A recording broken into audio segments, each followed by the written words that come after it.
I don't date broke men. Never, ever date a man below you. You always want to date a man on the same level as you or higher than you. Dating a man below you will be jealous of you. A jealous man is a mean man.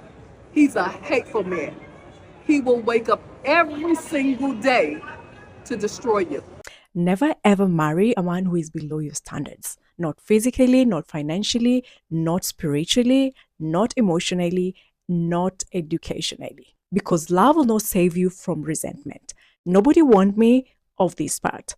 When you marry someone who feels beneath you in key areas, you don't become humble, you become drained. Because insecurity doesn't start quiet, it shows up as jealousy, as entitlement, as subtle competition, as constant attempts to humble you, to dim you, to prove a point. You start noticing things like your growth makes them uncomfortable, your ambition feels threatening, your discipline exposes their stagnation, your success is minimized or mocked.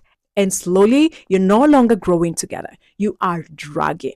I lived this, and I kept thinking that love, patience, and support would fix the gap. Instead, the gap turned into quiet hostility. A man who feels beneath you will eventually try to bring you down just to feel equal to you. Standards are not arrogance, they are your protection. You are not wrong for wanting alignment. You are not evil for wanting a partner who can stand beside you without resenting you. Love should feel like enforcement and not resistance. Partnership should multiply you, not manage your light.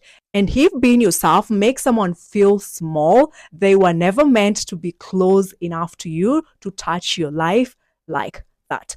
And this isn't about feeling superior, it's about compatibility and capacity.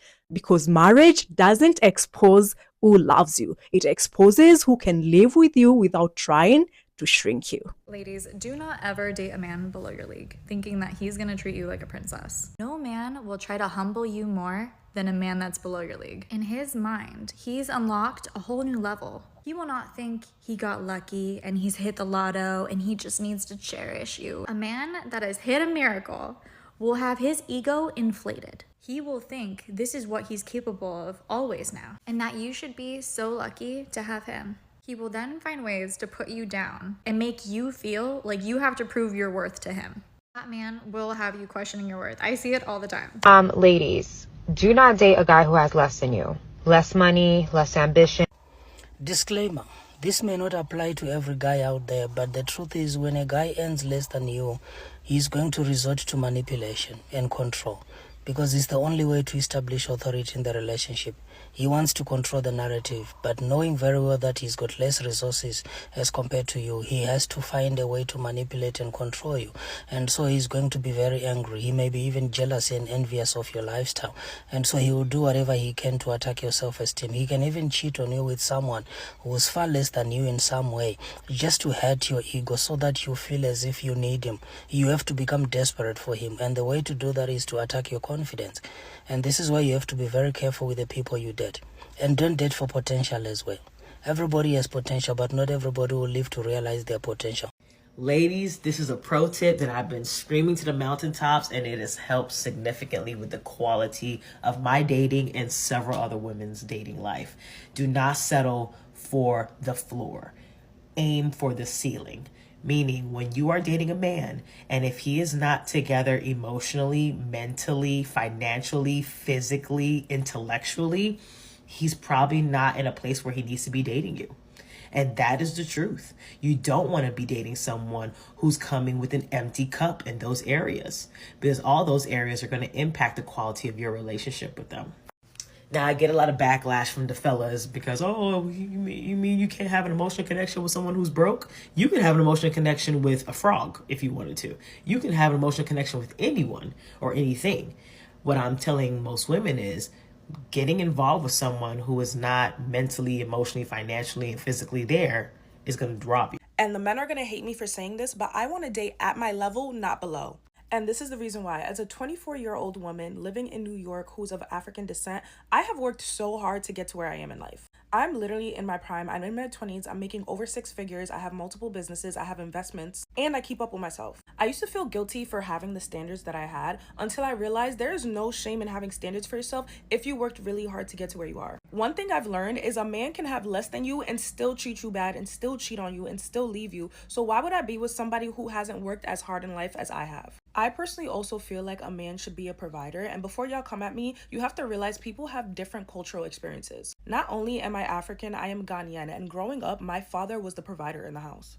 I make 6 figures and my father still provides for me. And before y'all come and say, oh, she's a gold digger, no, it's not about that. Because a wealthy man and a generous man are two different things. A man can be wealthy and rich and have all the money in the world, but if he is not generous, he's not really going to take care of you. And then there are men that are comfortable and they're just generous and they will take care of you. Not that you need to be taken care of. And keep in mind, dating and being in a relationship are also two different things. I'll talk about that another time. But dating somebody that is on your level is not even about finances. It's also about just who you are as a person. I'm extremely educated. I have 2 college degrees. And I've just learned I have more in common with people who are on the same level as me. We can talk about the same things. We have the same type of vocabulary. We're interested in the same things just because that's the way we experience life. But if you guys saw my breakup story, you will literally see how I was putting so much financial investments into my ex-boyfriend and that didn't even work out. So no, I am not a gold digger. One thing about me is if I care about somebody and I love somebody, money really doesn't mean anything to me because I got it. But I no longer want to struggle in relationships. I no longer want to struggle with the person that I'm with.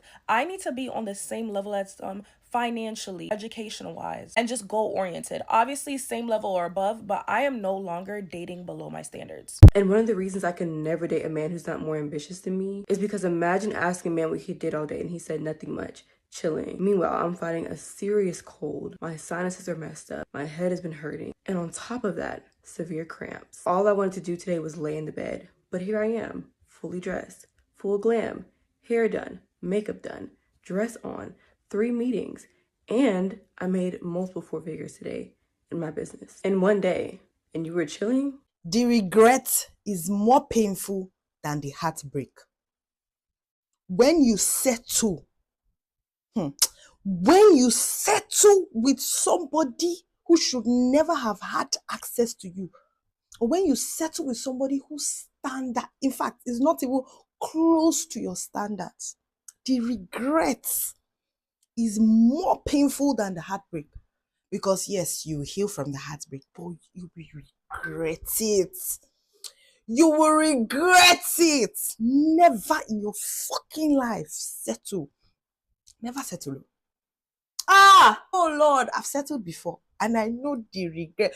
See, the regret, the pain. Sometimes when such relationships end, the heartbreak is not even the kind that will make you cry.